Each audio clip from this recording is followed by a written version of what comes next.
Hey guys, Weir, red alert. It's not like I said I told you so. Actually, I got this wrong. I thought they'd announced either by the end of the trading day or, well, maybe it's a half day today. I don't know. Or by Monday or Tuesday of next week. Voila! Fed announces QE4. They don't call it QE4, but they announce QE4. Like I said, the banks need trillions, not billions. They need many trillions. This is just another band-aid. It's going to get bigger and bigger and bigger. It'll be really interesting when the markets open next week to see if faith and confidence is destroyed on this one.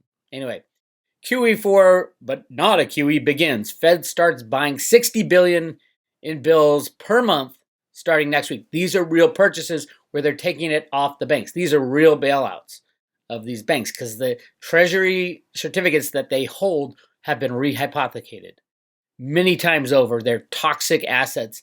The Fed is basically throwing money at the banks to keep them afloat. Just one day after we laid out what Goldman's revised forecast for the Fed's not QE would look like, which for those who missed it, predicted the Fed would announce monthly purchases of about $60 billion for 4 months, split across treasury bills and short maturity coupon treasuries, in order to replenish the roughly $20 billion reserve shortfall and support the pace of growth in non-reserve liabilities. The Fed has done just that moments ago, well ahead of consensus expectations and conspiracy expectations from me. Actually, if it's a half day, I think today is a half day trading. So I got it exactly on the dot after the close of business. Anyway, the U.S. Central Bank announced it would start purchasing $60 billion in bills per month starting October 15th. Now, these are being purchased from the banks, basically 4 banks: JP Morgan, Citibank, Goldman Sachs, and Bank of America. Those are the 4 monsters of the Treasury, quote, interest rate derivatives.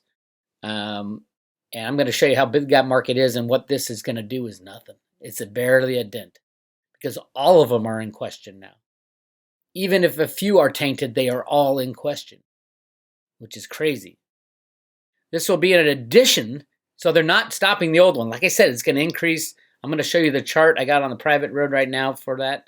Let me show you that real quick and where we are and then where we're going. This is the private road to Ruta, repos for October 11th right here. So this is something I started on 9/11, which I believe was the beginning. It started with the banks, and all of a sudden by that next week, the banks couldn't deal with it, 10% interest rates. Fed had to start bailing people out.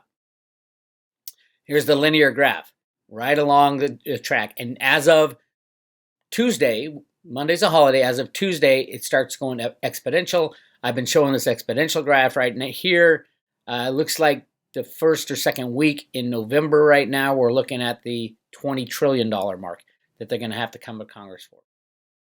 That would be in the first or second week in November, mid-November. Yes, this is absolutely crazy. So this 14-day, $30 billion matured. So the reverse swap was done of those, but they added a whole lot more when you add up both the overnight and the cumulative. So today it jumped from 237 billion overnight to 243. These are going to keep going and get bigger and bigger.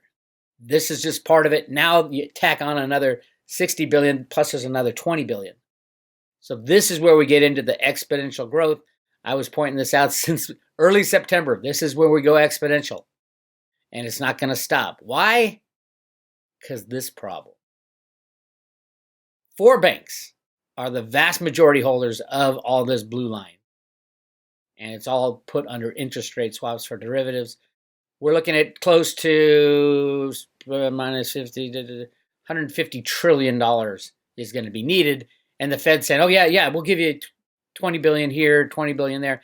They need 150 trillion to fix this problem because all these documents are now in question because they have been rehypothecated so maliciously behind the scenes with the DTCC right in the middle of it.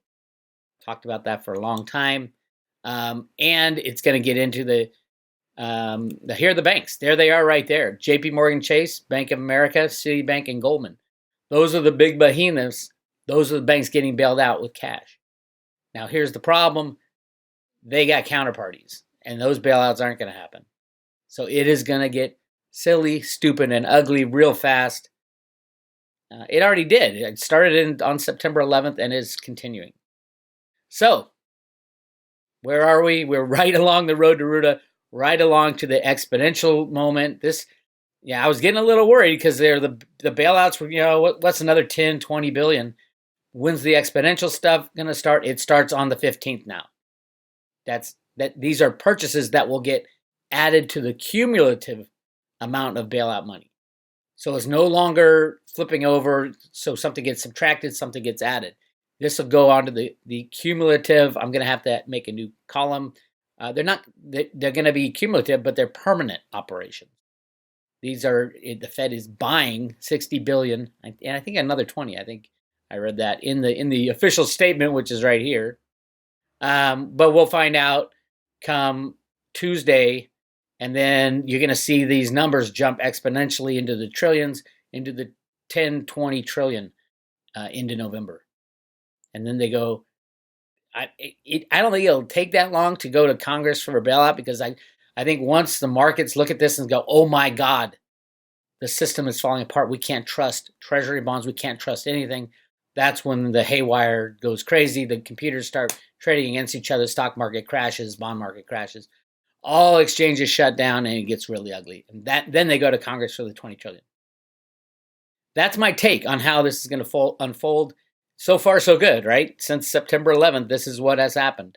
And I was starting to get nervous because it wasn't jumping fast enough, and all of a sudden, bang. We have an early report of Fed bailouts happening on a huge scale. Fed purchase of a grand total of in short, the proposed schedule is virtually identical to Goldman's proposed yesterday, one which sees the Fed's purchase of a grand total of 100 billion or so TSYs in the near term, and one which is meant to engineer a one-off level shift of roughly 200 billion over the course of 4 months. See, that's the thing. They're not adding the other overnight repos or the short terms, which are going to be much bigger because they're not capped. The Fed's saying, I'm buying 60. It doesn't even matter what the Fed said. They've been lying so many times in the past month. Everybody's like, why the hell should we believe anything they say anymore?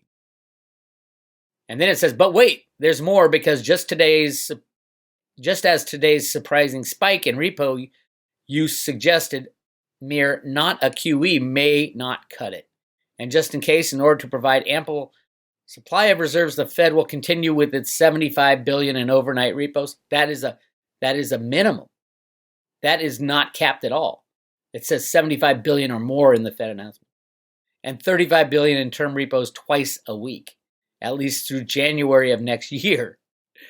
Where the Fed's announcement differs from Goldman's proposed POMO schedule is that this appears to be far more aggressive form of not QE, because the Fed notes it will continue well into the second quarter of 2020. The system won't last that long. Sorry.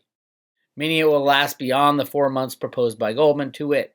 In light of recent expected increases in the Fed Reserve's non-reserve liabilities, Federal Reserve will purchase Treasury bills at least into the second quarter of next year in order to maintain ample reserve balances. This is the Fed saying, we give up. They're still lying. They're still not saying what it is. And there's the full statement. But listen to what they say here at the bottom. This is from the Fed about this action. These actions are purely technical measures to support the effective implementation of the FOMC's monetary policy and do not represent a change in the stance of monetary policy. So you're going to bail out the banks, 100% bail out the banks. That's what this is. They have toxic assets that they made toxic by rehypothecating them in the derivative markets. And this is just normal for the Fed. They're probably right in that statement. It is normal to give secret bailouts. So what does it mean to you? It means hang on tight. We're looking at some absolute craziness when the markets open on Tuesday the 15th. This is not expected. It was expected in November. So, something about markets. They don't like that craziness. But it was an emergency. So this is a red alert from the road to Ruta. We've kicked into the exponential graph right down here. Look for 20 trillion mid-November for them to come to Congress for a bailout. Because faith and confidence is what is lacking at the Fed now, and it will be transmuted over into all markets. Get your cash out of the bank. Anything you can do, run for the hills. BixWeirRoadRunner.com. Talk to you later.